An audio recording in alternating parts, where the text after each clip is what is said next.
Сегодня 26 июня 2021 года.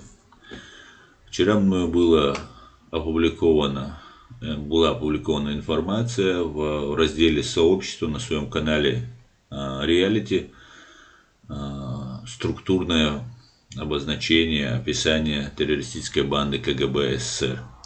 Ну вот вы видите эту фотографию. Все, после этого я больше не могу в этом разделе сообщества публиковать фотографии. Связано ли с этим это или нет, пока не знаю. Ну, то, что на моем канале КГБшники и ФСБшники и другие мерзавцы орудуют как хотят, несмотря на то, что это американский YouTube, об этом уже все знают. И ни для кого не секрет. Давайте попробуем добавить сегодня новую фотографию. Новую информацию по этому поводу. Вот возьмем вот эту фотографию. Сегодня готовится у меня новый стрим, называется «Сходняк подрусских». Давайте ставим информацию и попробуем опубликовать. Вот смотрите. Все, ничего не происходит. С других компьютерных устройств, да, технических устройств, они публикуются, но потом исчезают. Вроде публикуется, потом исчезает. Вот такая вот ситуация происходит на моем канале. И что-то с этим должен сделать YouTube. Ну, давайте попробуем еще раз.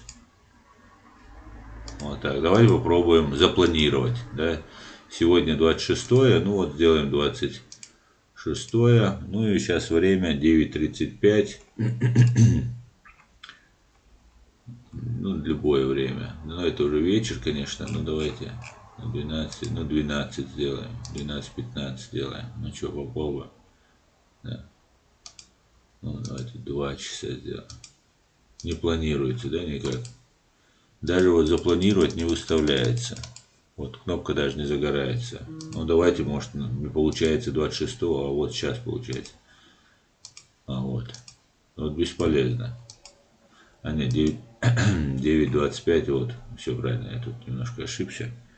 9:36, вот, давайте вот, 9:45 сделаем. Щелчки вы слышите, да? Вот, щелчки слышны. Отмена работы.